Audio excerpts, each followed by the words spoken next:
Hey guys, good morning. This is your educator Sudan Gupta and I welcome you all to exam इंशाल्लाह। सो हम लोग अब part 4 में आ चुके हैं एरर स्पॉटिंग के और इसमें हम लोग 5 क्वेश्चंस को डिस्कस करेंगे। ठीक है, कॉन्सेप्ट सीखते जाओ। जो लोग हैं जो प्रैक्टिस नहीं कर पाते, सिर्फ 10 से 15 मिनट का वीडियो देखना है। इस 10 से 15 मिनट में आपके 3 से 4 कॉन्सेप्ट एंड पॉसिबली 8 से 10 कॉन्सेप्ट भी क्लियर हो सकती हैं। क्योंकि देखो, अलग से प्रैक्टिस नहीं कर पा रहे, सिर्फ क्वेश्चन देखते जाओ।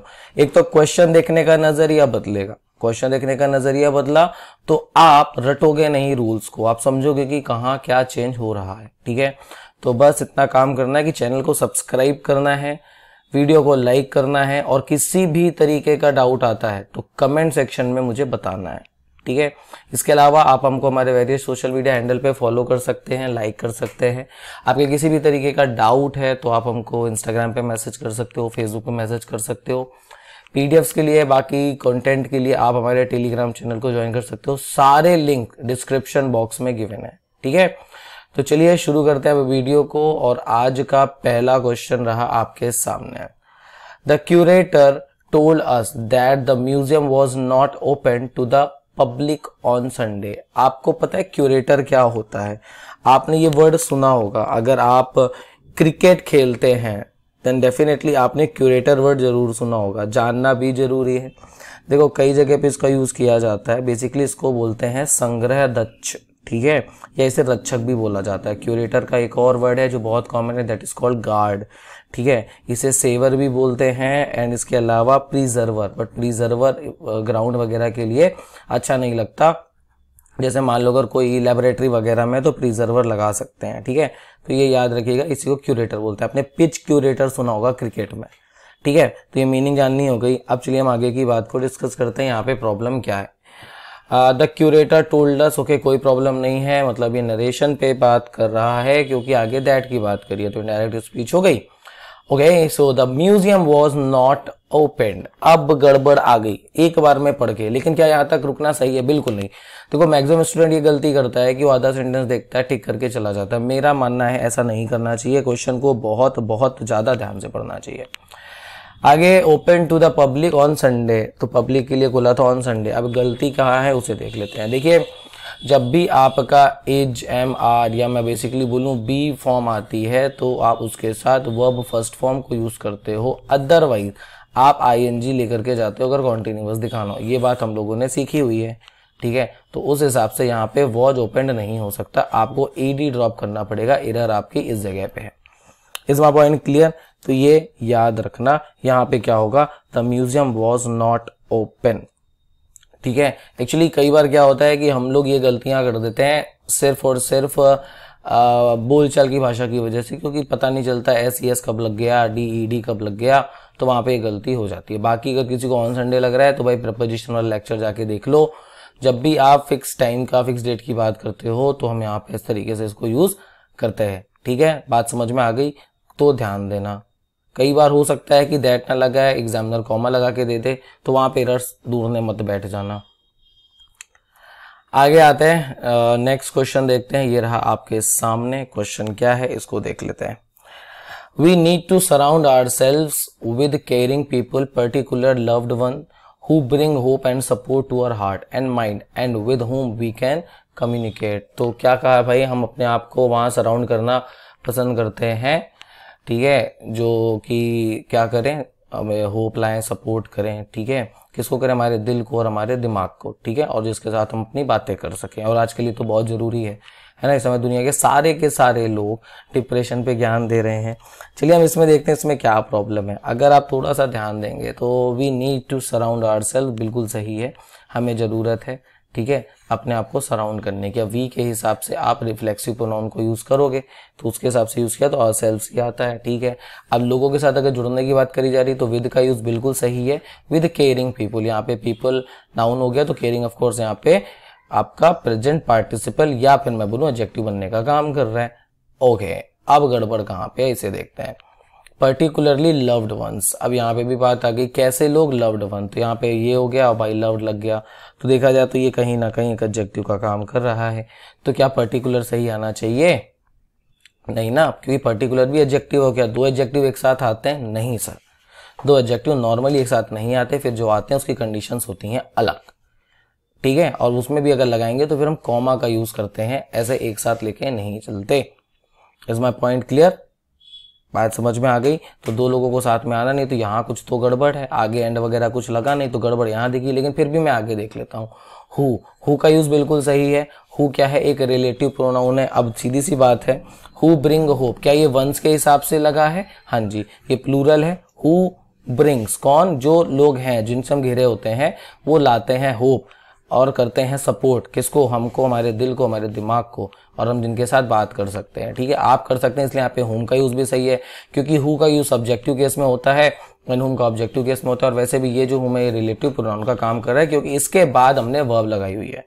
कुछ लोगों का दिमाग हिलता है, वो इतना एक्सप्लेनेशन देखना नहीं चाहते, बट देखना जरूरी है, कम से कम क्वेश्चन को देखो तो वो क्या बात कर रहा है। बात समझ में आ गई? तो यहाँ पे ब्रिंग का यूज भी बिल्कुल सही हो गया।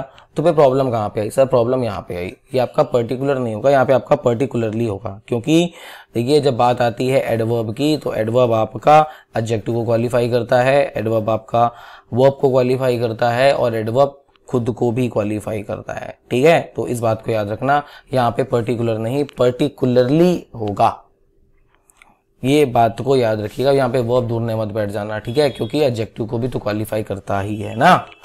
ठीक है, तो ये सीक्वेंस बना यहाँ वाला जो आपको स्क्रीन पे हाईलाइटेड दिख रहा है। मैं उम्मीद करता हूँ क्वेश्चन समझ में आ गया। देखो मैं क्वेश्चन में 2 से 3 मिनट लेता हूँ, तो थोड़ा सा सही तरीके से समझा भी करो। आगे आते हैं। I declined the invitation not because I did not want to go but because I have no time. Sentence को ध्यान से पढ़ते हैं। यहाँ पे एरर क्या है?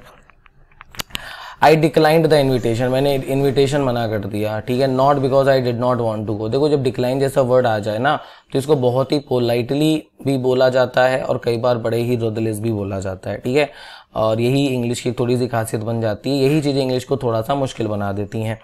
तो क्या किया भाई, इन्होंने इन्विटेशन को डिक्लाइन कर दिया, इसलिए नहीं क्योंकि वह जाना नहीं चाहते थे। तो देखिए ये पास्ट हो गया, ओके, आगे वाला भी आया तो पास्ट हो गया, but because I have no time.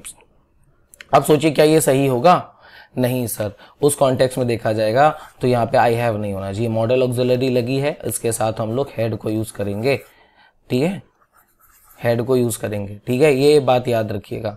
अगर आप CHSL CGL जैसे एग्जाम्स की प्रिपरेशन कर रहे हो तो सर ऐसे क्वेश्चंस बहुत आते हैं, क्लरिकल लेवल पे भी ऐसे क्वेश्चंस आते हैं, और इस बार का तो काफी इजी आया था, जिनमें के भी लोगों का सिलेक्शन हुआ है। मैं उम्मीद करता हूँ यहाँ वाली बात आपको समझ में आ गई है। अच्छा, हैव के साथ कभी भी आप नॉट नहीं लगाते, ऐसा है क्या? हाँ जी, ऐसा है अगर वो मॉडल ऑक्सिलरी है। ठीक है, यहाँ पे ये जो हैव है ये आपका मॉडल ऑक्सिलरी का, या जिसे मॉडल वर्ब्स बोलते हैं, उसका काम कर रहा है। कैन, कुड, मे, माइट आपने सुना है ना, उसके तौर पे अगर ये काम करेगा तो इसके साथ आप नॉट नहीं लगाते। लेकिन अगर आपका ये टेंस में चला जाए और आपका प्रेजेंट परफेक्ट बनने का काम कर दे तो आप इसके साथ वर्ब थर्ड फॉर्म लगाते हो और नॉट लगाते हो। ये नॉट आपका एडवर्ब बनने का काम करता है। Is my point clear? बात समझ में आ गई? तो भैया ये याद रखना, कुछ चीजें मैंने आपको यहाँ पे जो बताई हैं। तो चलिए बढ़ते हैं हम आगे की ओर। नेक्स्ट क्वेश्चन आपके सामने रहा, क्वेश्चन पढ़िएगा ध्यान से। लिखा है long car journeys are even less pleasant for it is quite impossible to read even. क्या ये सही है? देखिए इसमें है प्रॉब्लम। इसमें लिखा है द लॉन्ग कार जर्नी, जो कि लंबी यात्रा की कार जर्नी होती है, ठीक है, आर इवन लेस प्लीजेंट। वो क्या है भाई, मतलब बहुत ही कम प्लीजेंट होती हैं। ऑफकोर्स अगर आपको 1000 किलोमीटर कार से जाना पड़ जाए। For it is quite impossible, तो इसलिए भैया ये लगभग इम्पॉसिबल है to read even. To read even और टू इवन रीड, बताओ क्या करें? यहां पे होगा आपका इवन रीड। ठीक है, कहते हैं ना I am even feeling not well. ठीक है, ये याद रखना, इस तरीके से इसको करना है। तो आपका यहाँ पे इवन रीड होगा। ये प्लेसमेंट एरर है। ठीक है, ये एडवर्ब में लोग पढ़ते हैं। ठीक है, और भी कई बार एडजेक्टिव वगैरह में भी ये चीज आती है, और ऐसे क्वेश्चंस कई बार सेंटेंस इंप्रूवमेंट में भी आते हैं। ठीक है, तो इस बात को याद रखिएगा, टू रीड इवन नहीं होगा, टू इवन रीड होगा। Is my point clear? इस बात को याद रखिएगा, क्योंकि उस जर्नी की बात कर रहा है, उस जर्नी के दौरान पढ़ना मुश्किल है। ठीक है, तो हमें उस पे जोर देना है। चलिए आते हैं आगे, और आज का last question, kindly confirm by letter and telephone that you will be able to attend the interview। तो बताइए कि ये सेंटेंस में क्या एरर है। Kindly confirm by letter and telephone that you will be able to attend the interview, क्या ये सही है? क्या दैट लगाना सही है?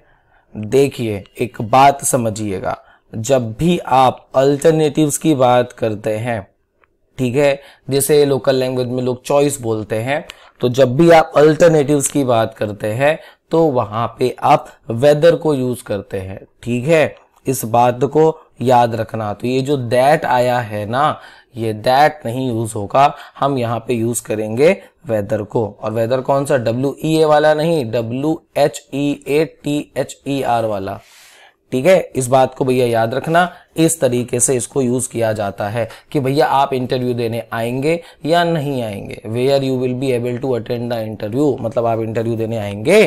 तो यहाँ पे दैट का यूज सही नहीं माना जाता जब भी आपको क्या दिखे, अल्टरनेटिव्स की बात करी जाए, इसलिए ऐसी जगह पे हम लोग वेदर की बात करते हैं। तो देखिए आज हमने काफी कुछ देखा है, जैसे कि हमने वेदर के यूज को देखा, कहाँ यूज करते हैं। इसके अलावा अभी जैसे पिछले क्वेश्चंस की भी बात करी जाए तो मैंने आपको थोड़ा बताया, प्लेसमेंट एरर बता दी। प्लेसमेंट एरर के बाद मैंने एडवर्ब बताया और मैंने दिखाया कि किस तरीके से वो क्वालिफाई करता है। क्वेश्चन देखने का नजरिया बिल्कुल बदला है। आज हमने एडवर्ब बेसिस पे क्वेश्चन कुछ ज्यादा थे, बट फिर भी मैं 5 क्वेश्चन ही लेके चल रहा हूँ कि आपको भी ज्यादा हेडिक ना हो और आप 10 से 15 मिनट में कुछ ऐसा सीख पाए जो आप धीरे धीरे करके बहुत ज्यादा बढ़िया तरीके से अपनी ग्रामर को स्ट्रॉन्ग कर पाए। तो ठीक है, मिलते हैं फिर अगले वीडियो में। वीडियो पसंद आ रहा हो अपने दोस्तों के साथ शेयर करिए, कमेंट करिए किसी भी तरीके के डाउट के लिए। Have a nice day.